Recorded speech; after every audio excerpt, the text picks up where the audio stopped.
If you stop GLP-1 medications without preparation, you are very likely to regain the weight. Now let me say this clearly. Obesity is a chronic disease, and like any chronic diseases, it requires long-term management. But here's the reality. Around half of people stop these medications within the first 6 to 12 months for different reasons: costs, side effects, access. So this is not someone else's situation. This could be you. And if that happens, you need to be prepared, because clinical studies show that people can regain 60 to 80% of what they lost within a year. And here is what makes things even worse. This regain can happen up to 4 times faster than after a normal diet. So this is not a slow drift backwards. This is rapid. And this is where most people feel like they are losing control of their results. Not because they failed, but because nothing underneath was ever changed. Now here is the mistake most people make. They go through what I call GLP-1 autopilot weight loss. The medication reduces appetite, so weight comes down. But their behaviors never truly change. The same food choices, the same routines, the same environment. And when the medication stops, everything switches back on. But it does not have to happen this way. Now you are probably thinking, so what am I supposed to do? Here's the answer. Use this window while you are on the GLP-1 to build a system that protects your future self from weight regain. I call this system the GLP-1 Bridge Framework, and it is built on 3 pillars. Miss any of them and the system breaks. Get them right and you stay in control. So let's go through these 3 pillars that build the GLP-1 Bridge Framework. Now, before we go into the details of these 3 pillars, there's an essential step to do. And unfortunately, most people completely skip this step. Before you even start GLP-1 medication, you need a plan. This is not optional. This is the foundation of your GLP-1 decision phase. You must be clear. Why are you taking the medications? What's your target? Is it a certain amount of weight loss? Is it improving your metabolic health? Is it controlling a chronic condition? And just as importantly, what is your plan for the medication itself? Are you planning to stay on it long term as part of managing a chronic disease? Or do you already know that at some point you will need to stop because of cost, access, or other reasons? Now you might be thinking, I'll figure it out later. Let me just start. Well, this is exactly where most people go wrong, because this is not a small detail. This decision shapes everything that comes next. And this is exactly why many people lose control later, even when they started well. Because if you assume you will stay on it forever, you approach it in a particular way. But if you know you may have to stop, you must prepare very differently. And there is one more piece that changes everything: understanding the biology. Because if you don't understand why weight regain happens, the first wave of hunger feels like something has gone wrong. It creates panic, and panic leads to the wrong decisions. But once you understand it, panic turns into planning. Fear turns into strategy. If you have not watched my previous video on why weight regain happens, I highly recommend you watch it. You will find the link in the description below. Now, once you see this clearly, everything changes, because now you are ready to build the system properly. I call this system the GLP-1 Bridge Framework, and it is built on 3 pillars. Let's explore these pillars one at a time. The first pillar is muscle protection. Missing this is one of the biggest mistakes people make during their weight loss journey. They focus only on the scale. They celebrate the number going down, but they never ask, what kind of weight am I actually losing? And this is where things start to go wrong, because evidence from major clinical trials, including the Step 1 trial and the Zepbound 1 trial, they showed something most people never expect. A significant proportion of the weight lost is not fat, it is lean muscle. And in some cases, that could be close to 30 to 40% of the weight lost. Well, that means when you lose weight, you might also be losing the very tissues that protect you from regaining it. Now you might be thinking, well, weight loss is good, so why does that matter? And this is the part most people are never told. Muscle is not just a strength. It is the center of your metabolic protection. It helps regulate your blood sugar. It supports your energy balance. It keeps your system stable, and it reflects your physiological reserves. Lose muscle and you weaken that entire system. And when that happens, weight regain becomes much easier. And this is not a small detail. This is one of the strongest scientifically proven predictors of whether weight stays off or comes back. So let me say this clearly. Never, ever start GLP-1 medications without a plan to protect your muscles. This is non-negotiable. And this is what I call the muscle preservation system. This system should have two foundations. The first is resistant training, weights, resistant bands, body weight exercises, training that fits your body and your current level. Now have at least 2 sessions per week. These should be enough to send the right signals to your body to preserve the muscles. Now, many people will tell you to walk. Well, walking is good for general health, but walking does not protect your muscles. Strength training does. And here is the key.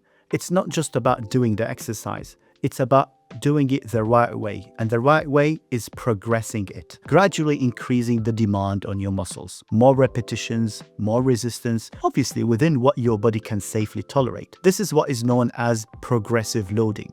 And this is what tells your body these muscles are needed, so keep them. But here's the part most people miss. Exercise alone is not enough. Muscle needs raw material to be built. They need the building blocks, and these building blocks comes from protein. Naturally, GLP-1 medications reduce your meal size. So unless you consciously prioritize protein, you will usually undereat it. And when that happens, muscle loss accelerates. So you need to think like this. Protein first. Eggs, fish, chicken, Greek yogurt, lean meat, legumes. Build your meals around it.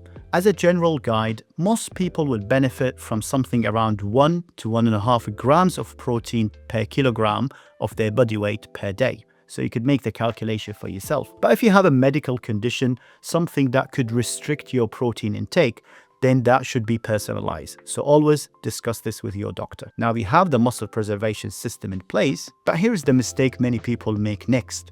They think this is enough. It's not, because even with the muscles being protected, the hunger can still take control. And this is where the second pillar becomes critical. I call it the fullness food structure. So let's explore it next. Now you might be thinking, why do I need a fullness structure? Can I not just cut calories? Well, this is one of the most common mistakes I see in my patients. Aggressive calorie restriction, constant dieting, endless calorie counting. And here's the problem. The brain does not see this as dieting. It sees this as a threat. So it activates powerful biological responses designed to protect you from loss of energy reserves. Your body's base energy use falls. Your hunger signals rise, and your appetite increases. This is not lack of willpower, this is biology pushing back. So instead of focusing on how little you can eat, you should shift the question to, what should I eat that keeps me full without triggering that response? And this is where the fullness food structure becomes critical. When GLP-1 medication stops, you lose the chemical appetite control. So you must replace it with something else. And that something is built through food. Now here's the key idea. Fullness comes from how your body processes different types of food, and fiber sits at the center of that system. Fiber comes from plant-based whole foods, something like vegetables, fruits, legumes, whole grains. And here's what makes this powerful. Fiber slows down digestions. It delays how quickly nutrients and sugars are absorbed. So instead of a rapid spike, you get slower, more controlled release. Now that alone changes your hunger signals, but this is where it becomes even more important. Fiber allows food to travel further through your small intestine before it is fully digested. And when partially digested nutrients reach the distal part of the gut, they trigger very powerful signals that regulate appetite and extend satiety. This is not theory. This is well-established physiology. We see the exact mechanism in patients after gastric bypass surgery. It's one of the core drivers of appetite suppression after the operation. And this is the key link. These are the same biological pathways targeted by GLP-1 medications, but here you're activating them through physiology. So in a very real way, you are creating a natural extension of satiety signaling through food. Because this is where most people go wrong. They focus on calories, but ignore the food structure. So they go for ultra-processed food, which is a problem because they are rapidly absorbed, low in fiber, easy to overconsume. The ultra-processed foods, they bypass these natural satiety mechanisms, so you feel less full, even when you have eaten enough. And this is why 2 meals with the same calories can produce completely different hunger responses. So the principle becomes simple. Build meals that create slow digestion and sustained fullness, high in fiber, adequate protein, whole food where possible, meals with volume, because this is how you replace chemical appetite control with biological structures.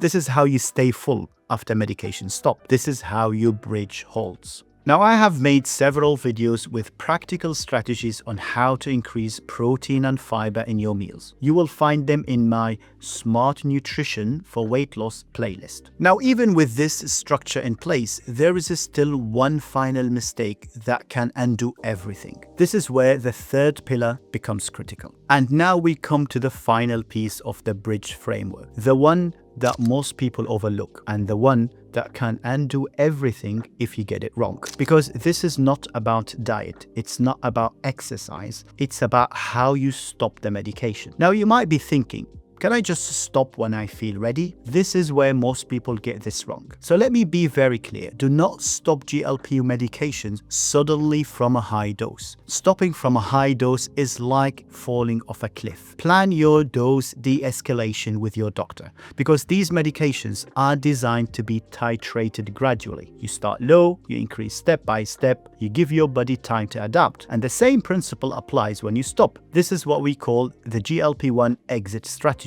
Because stopping the medication is not a moment. It's a process that should work with your doctor. Dose reduction must be gradual. Step the dose down, give your body time to recalibrate its appetite signals, because if you stop suddenly, hunger does not return slowly. It returns all at once, and that will overwhelm your system. But when you taper gradually, your body adapts, your hunger stabilizes, and you stay in control. And that completes the GLP-1 Bridge Framework. So earlier, we asked the question, what replaces GLP-1 when the medication stops? Now you have the answer, the GLP-1 Bridge Framework. But let's step back and look at the bigger picture. GLP-1 medications are powerful tools, but obesity is a complex disease. It's not a GLP-1 deficiency. The medication can quiet hunger and help you lose weight. But long-term success comes from combining biology with behavior and lifestyle. Because if you don't build that system, the weight almost always will come back.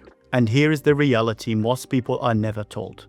Your biology does not reset when you lose weight. There is an ongoing pull back towards what your body perceives as your normal weight. This is not willpower. This is physiology working through multiple pathways to defend that weight.